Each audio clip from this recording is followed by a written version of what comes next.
Greetings. Welcome to Open Doors Live. My name is Chris Dawes, founder of Open Doors Training, and this is episode 10. We're into double figures. Fantastic.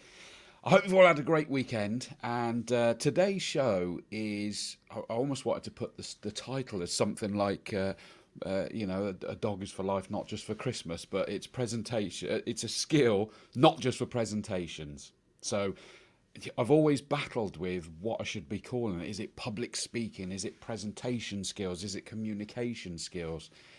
And the honest answer is it's all of the above. And it really varies what it is that is the reason why somebody wants to or needs to work on this, what it is, the objectives that I work on with people when we start the training or the mentoring.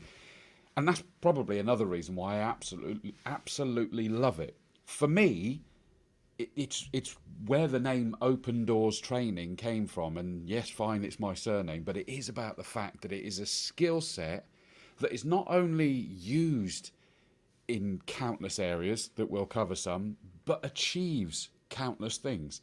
And it can open doors that you may not even know exist yet. So that was the reason for the name for my company. And it's so genuinely true. For me, at university we had to present, but I struggled with it. That whole idea of standing up and speaking formally with a structure and getting people's attention, getting the information over in the correct way, the best way. I had a real issue.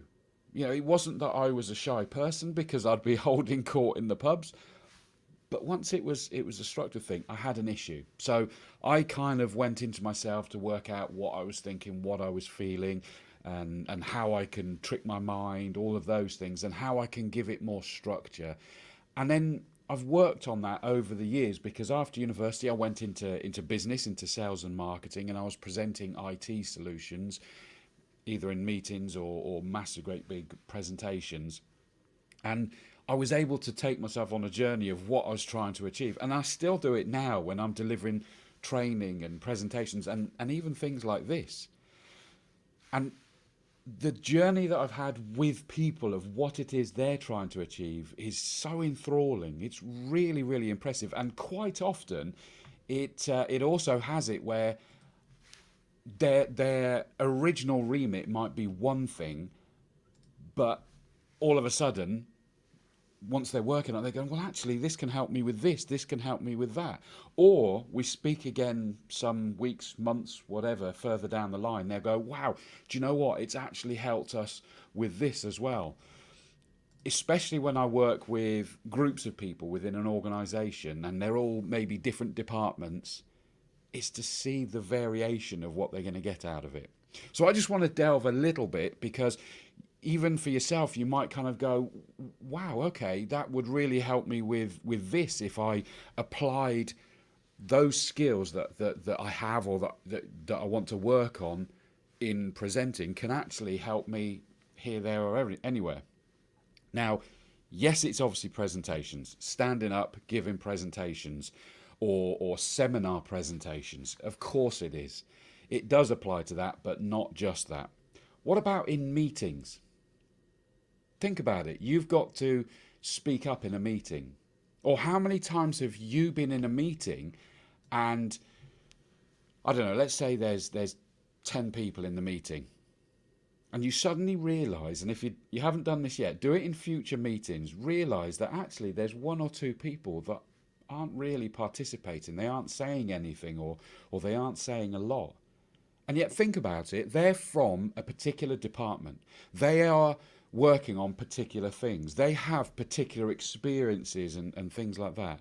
And if you don't involve their experiences, their knowledge, their opinions, your conclusion of that meeting is going to be slightly skewed. And I actually work with people specifically on that, either to get people more involved, to make the meetings more productive, or to actually get people less involved, I think is equally relevant, to be honest, in some situations. And trying to get people to get the level right and encourage others to get involved. It could be that they're fearful of confrontation. Is a big one. They're fearful of that. They've got senior people with them. They don't have the confidence in what they're going to share with everybody that's there. Anything like that is understandable, and we work on that with people and try to get people more involved in those meetings. And the organisations want everybody involved in those meetings because it is actually helping. So it is communication skills for meetings as well. Sales pitches. The last show was specifically on sales communications. Well, it is very relevant in terms of sales pitches or idea pitches.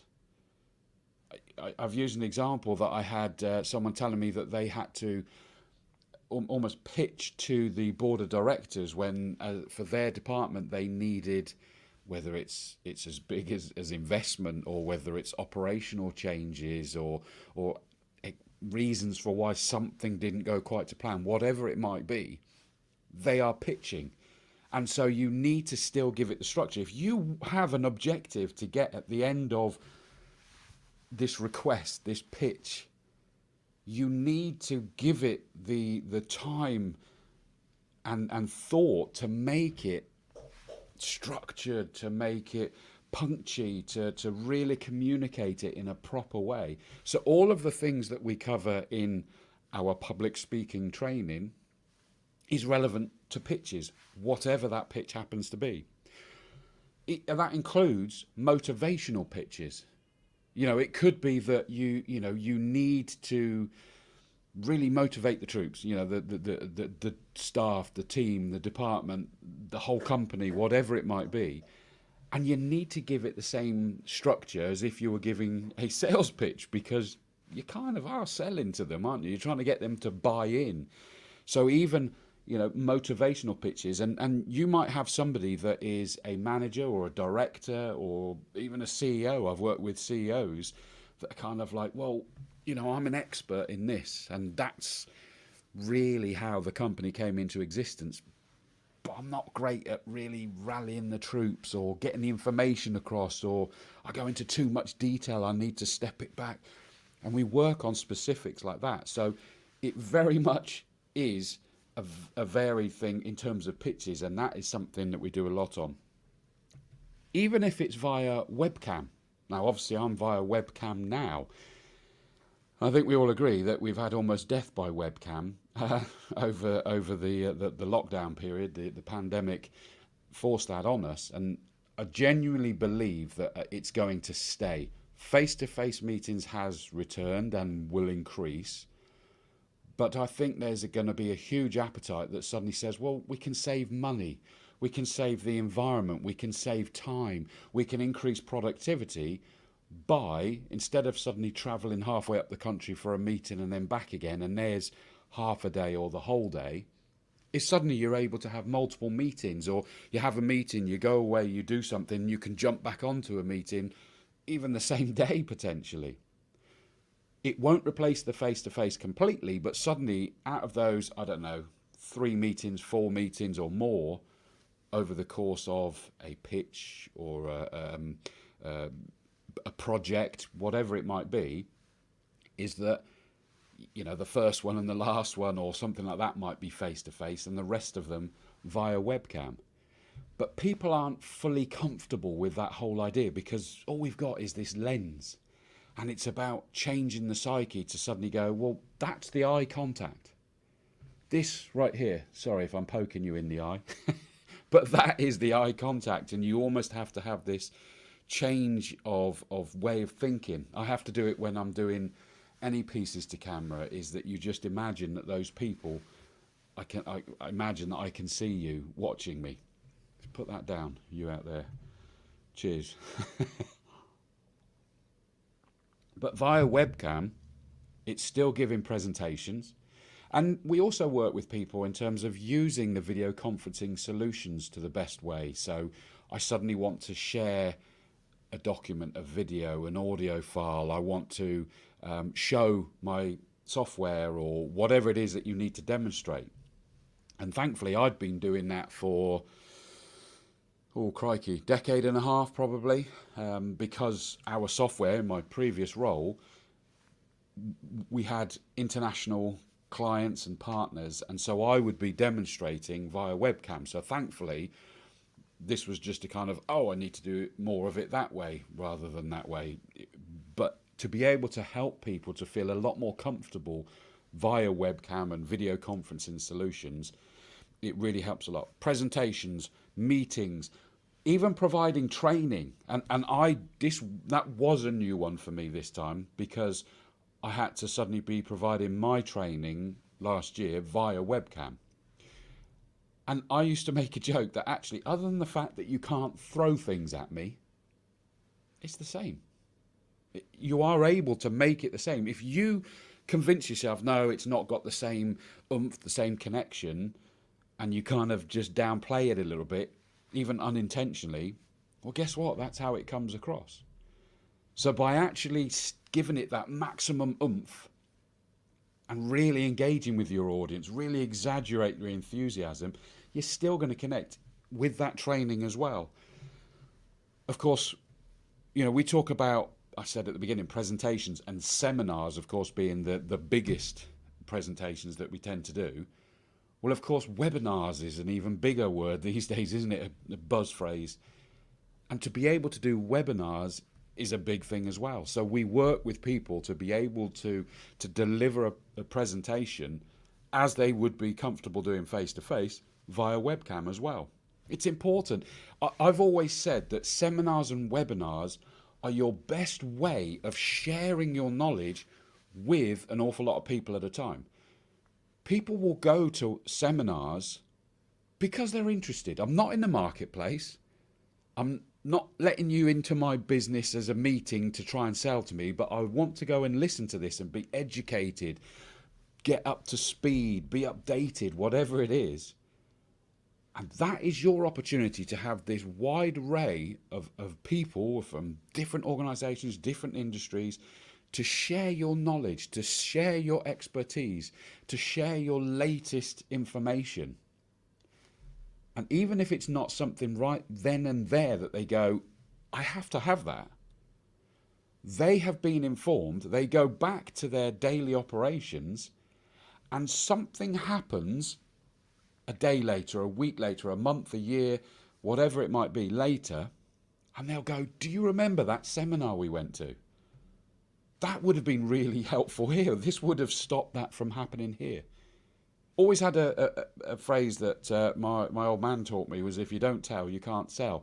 And seminars are a fabulous opportunity to impart that information. Now, webinars, to some extent, you could say, well, surely it's not going to be quite the same. Why not? Think about it. You might get more people going to a webinar because they don't actually have to go anywhere. They can do it in between their bits and pieces that they're doing it. Fine, we work with people to overcome that. Yes, but I can't see that they're nodding, they're laughing as much. I try to encourage people to enable that so that they can see their audience, but some instances you can't. Fine, we switch the psychology of it around a little bit. But it's a great opportunity for them to see your offering, your product, your service, your expertise, your latest information. So webinars and seminars are absolutely priceless in terms of public speaking skills. The slogan with Open Doors Training is actually communication skills that remove limits. And that's what we really set out to do, about removing limits. For me, it was very much that it removed limits. I was able to do these presentations and get great success with our software at meetings and web seminars and online demonstrations as well as face-to-face. And it then progressed to me that the next thing, I'm getting paid to commentate on motorsport around Europe as well as in the UK. Then from that, I suddenly am hosting awards nights and live events and still do all of that kind of stuff. So if anybody's watching, they need, even business events hosted, I do those kind of services for people, and presenting on TV, radio, podcasts, other people's podcast, guesting on those. master of ceremony for different things. You know, the things that I've managed to get into doing has been quite incredible, and I still pinch myself, and I feel very, very lucky. It removed limits that my nervousness, my lack of understanding of the preparation that was required, and structures and engagement levels and all of that sort of stuff. Well, that is what happened there. But the communication skills can be as simple as having conversations with people.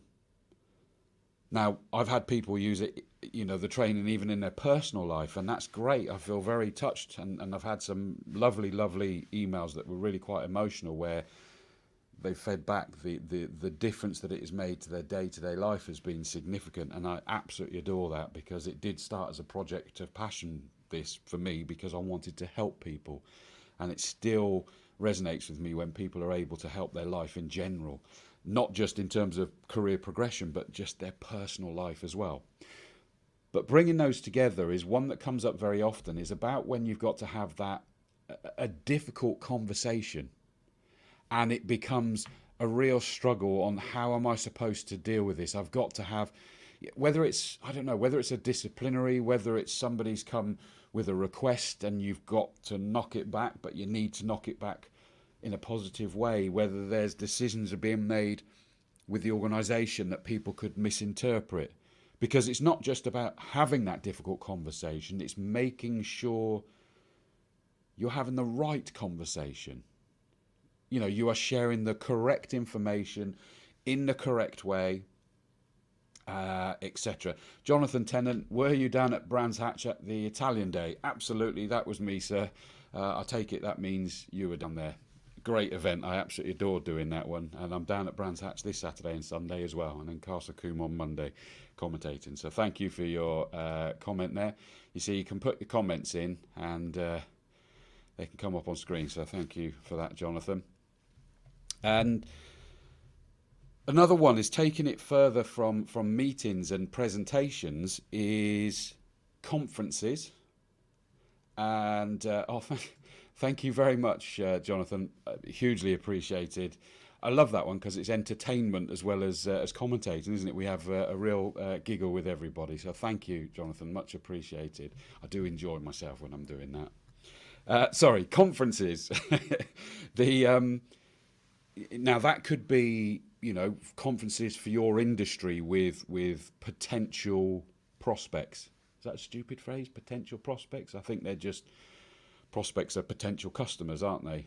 So we'll go with that. Prospects that are listening to your information at conferences. But I've done an awful lot with people high up in organisations where their internal conferences, like their big annual international conference or whatever, or even national conference of everybody within their organisation gets together, updates on everything that has happened over the last year, is going to happen over the next year, and a bit of training done on certain elements, whatever it might be. I work with people on those. And in fact, one thing that I did as well last year was that I worked with a lovely lady for an organisation up in Manchester, who she was going to be training her people that had to give presentations both by a webcam and at these conferences in face-to-face as well. And she needed to have some top-up training for herself on doing all of this, but also how to then train the others. And I know everybody else she spoke to was like, nope, we provide that training, we will do it, we're not training you to be able to do that. And she's like, well, then fine, we're not coming to you. We can't, it's not up for debate. You can't convince me that is not happening, and on an ongoing basis, big company would be lovely, of course. But it was clear. It was a condition, not an objection. It was not changing. It was an absolute condition. And I said, well, why can't I? Not going to take my IP or anything like that. I'm going to give her a bit more training on presenting, on delivering training, and then she's able to go and take something that I'm very passionate about, that people can really grow and learn from, and she's going to help her people. And we still stay in contact now and do some little bits and pieces here and there.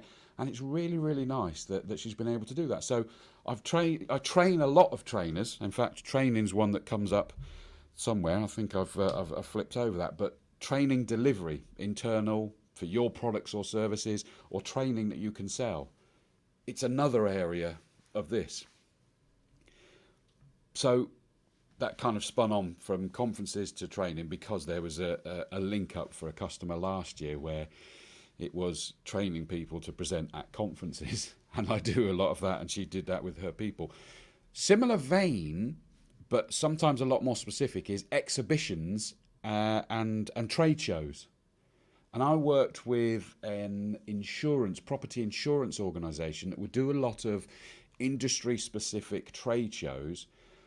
But I don't know if any of you have, if you like, manned a stand where you have, an exhibition stand, and you've got all these people that are coming past the stand, and you've actually got to try and engage them to get them to come and speak to you. It's great if you've got something that's just automatically pulling them in, but so often people are kind of like, no, I'll just look, or you've got the freebie hunters, all that kind of stuff. I worked with them. They were the first one that I did this and created a whole new module as a result of the work with them at their request, for being able to start conversations at trade shows and exhibitions, how to take it in a good direction, and how to then get a conclusion at the end. Probably at that stage it's more likely to be a, secure follow-up meeting, that kind of thing. So that becomes another area that suddenly public speaking or presentation skills gives us advantages in other areas. Networking. I don't know, have any of you maybe done like networking breakfasts? You get these organisations, or networking breakout sessions at conferences, exhibitions and trade shows, and you have all these different people from different organisations, and you get to have conversations with them. So there's straight away having those conversations instead of hiding in the corner. I find it hard to start with, but you get to meet some wonderful people, and they can introduce you to even more wonderful people. And you invariably get the opportunity to pitch your organisation, yourself, your product, your service in quite a short period of time. It could be as short as 60 seconds, you might get 5 minutes. And I tell you what, I struggle more with that than having a free rein to be able to talk. So I work with people on networking opportunities, or should I say, people take the skills that we work on to use in those environments as well. It's a great environment. Negotiations. That could be sales negotiations, it could be job negotiations, it could, the list goes endless. But you need to have those conversations in a proper way, including listening and thinking at the same time, buying yourself time, having the conversation steadily without emotion. Again, the difficult conversations is about, try not to have, let the emotion run you, but have that conversation in a nice chilled out way. Sales discussions we've covered. Interviews. Now that could be job interviews, it could be promotion interviews, it could be extended contract interviews, it could be media interviews. And I do a whole point on, media is another key area. Interviews, live shows, recorded videos. Marketing does a lot of this where you do things to camera.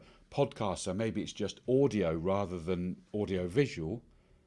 All these different things. Now they could be interviews, or it could be more, job type interviews, whatever. All about having those conversations. I've worked with people that they're suddenly like going, I'm so nervous, I'm so terrified, and they speak at 100 miles an hour when they're in an interview. And it's like, just slow down and have a conversation with the person interviewing you.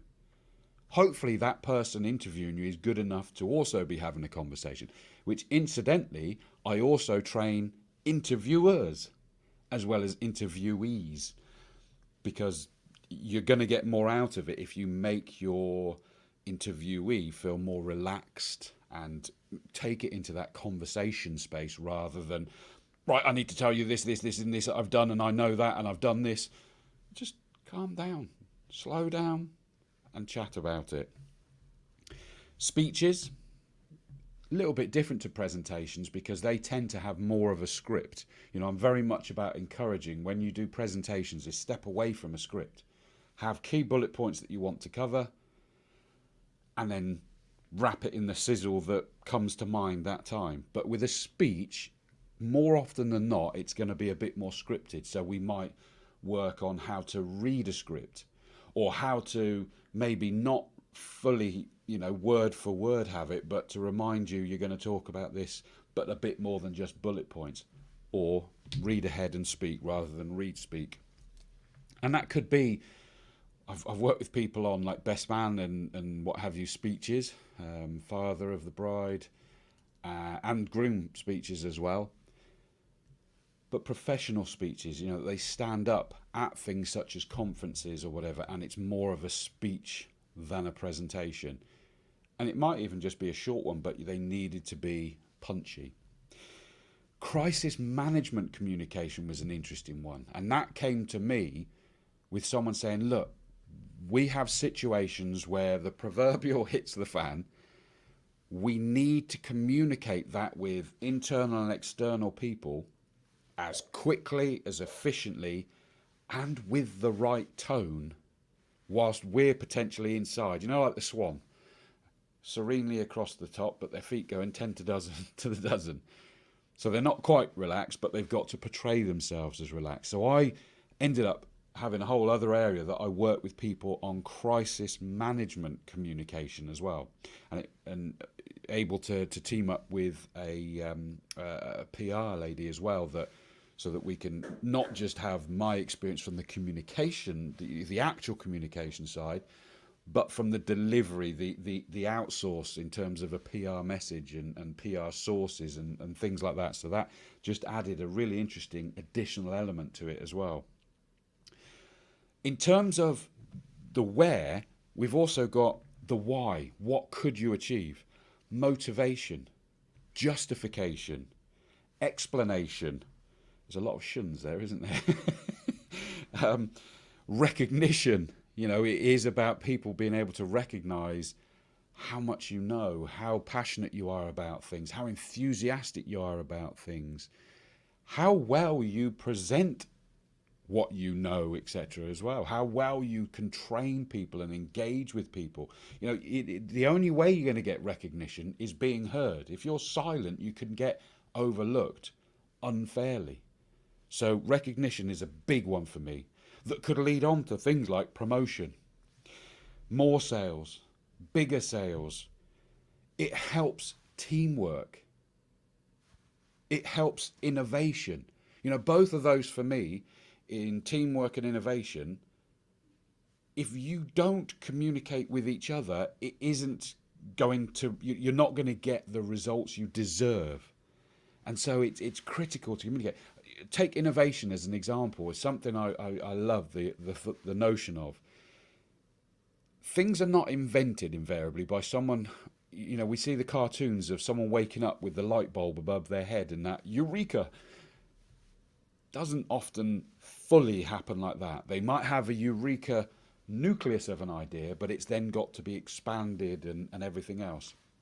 And more often than not, true innovation, and I don't just mean thank you to Paul. Need to drop out. We'll catch the last bit on your uploads. Great talk again. Loads of food for thought. Thank you, mate. Look forward to seeing you in a couple of weeks. I need to see if I can stay at your house on the Friday as well, actually. You can watch this back because it was the recorded version, and there's podcasts available as well. So jump on to opendoorstraining.co.uk/connect if you just want the easy bit, and you'll see that they're uploaded as podcasts as well. So innovation is that somebody will have an idea, and if you share it with somebody, then they could suddenly have someone else there who go, well, I was thinking about this, but it wouldn't work because of what you're now. So hang on, if we team together, we could actually make this work. And it's the two ideas coming together. Now, what happens, sadly, and many of you may suddenly go, yep, I can understand that I have that issue, where you won't share your idea because you're like, well, in principle, surely that's a good idea. But there's something missing that's really going to make it work. And that something missing, by the way, could be just that confirmation that, yes, it will. If you share it, and you don't need to do it all gung-ho that, look at this, this will work, this is amazing. You kind of go, this is what I was working on. I believe this will happen. And somebody else goes, yes, it will because of X, Y, and Z. But I was thinking, and if I team my ABC with your X, Y, Z, this is going to work. So sharing it is what enables innovation. I missed out a group, another area, by the way, but it's groups. We talked about motivation and things like that. And I've had people in weight loss or waste management groups. I've trained personal trainers or exercise class trainers that they know they're good, they're very passionate about it, but they're really nervous about being at the front and being mic'd up. I've had that several times now, and all sorts of groups. There's a whole load of areas where to have that confidence, to manage your nerves, to know how to prepare for it, how to have your information, how to structure it, how to deliver it, how to have that connection, how to manage questions and answers, all these different bits and pieces that come together as part of the public speaking training. It helps so many areas, and all you need to do is go away and think, right, I don't actually give presentations, but actually that and that would really be beneficial to me. Or I do presentations, but I hadn't thought about those other areas. It's the same as I work with people that do presentations, are perfectly happy giving presentations, but they want to now take it to a whole other level. And that is the beauty of public speaking. It's such a multi-faceted thing, I think that's the phrase I'm looking for, that can help so many areas. It can open doors you probably don't even know exist yet. I never dreamt that I would be a motorsports commentator and a host of live events and awards shows, at the front in my dicky bow and all of that sort of stuff, on TV, radio, podcasts, although it never crossed my mind. In fact, people that knew me of old would go, no chance. Not the kind of confidence that I had. I've learned how to embrace it, how to nurture it, and anybody can. I genuinely believe that. Doesn't mean that we're creating a blueprint. What we are doing is unlocking you, your personality, your passions, your delivery styles, your tone of voice. It's not about changing accents or anything like this. It is about unlocking you so that you will share your information, your knowledge, your passions, your experiences with other people. It will help you grow, and it will help those around you grow as well. Think about things that you've been able to listen to watch, to attend, and it's helped you to this day. It's stayed with you, it's helped you grow in knowledge, etc. There's countless things that you've got that can also help others, to empower others, and it empowers you at the same time. It's like the opposite to a vicious circle. It's a lovely circle where everybody's benefiting everybody. But if you stay silent, no one will know you have those, and you won't be able to help others with that information. So that's me. That is episode 10 of Opened Doors Live. I hope it was useful. I hope it sort of opened up the possibilities. Many of you will think of others, and do drop them. If you've got more examples, drop them in comments, all of the above. Go to, let me just put it up on the screen. Obviously, if you're listening back on the, I forgot to put the overlay, sorry. If you're listening back on the podcast, then you won't see this, but I will read it out, is that if you go to Open Dawes, that's DAWES training.co.uk /connect, You don't need to put the connect on, that will take you straight to our website, but this one just is a very simple landing page with a whole list of ways that you can connect with us. You can listen to things, you can watch things, you can read things, you can download some free things, all of that. Plus, have a look at our courses, whether that's one-to-one for yourself or whether it's for groups of people within your organization. All doable, whether it's face-to-face, in person, whether it's via webcam. And we've also got this blended learning now, hybrid learning of face-to-face and online, where over 6 hours and growing even more of training videos, audio lessons, practical exercises, then mentoring direct with myself, and we have recorded bits that we're able to analyse with you so that you truly take it as development rather than just training. And that means where we've identified all these different areas is that you suddenly try to implement it in something else, and it throws up new questions or new thoughts. Totally accessible, that we have that ongoing. You've got 12 months access to all of the training videos and exercises and downloads and everything else. But also that there's a members only group where you can be asking questions, you can be feedback to other people. We get peer review opportunities where you've got a presentation coming up. You can give that presentation to other members of the Open Doors Training Academy, and they will be able to feedback as well as myself and the team. You can get it from other members. So it's all about trying to help you unlock those doors, open those doors that you might not know exist. That's it from me. Thank you so much for your time. Been much appreciated. And I look forward to seeing you again next week. Just realised I haven't sussed out what next week's show is going to involve, but we'll check it out. And I will see you in just under a week now, since we're past that time. Have a good week. Cheers all.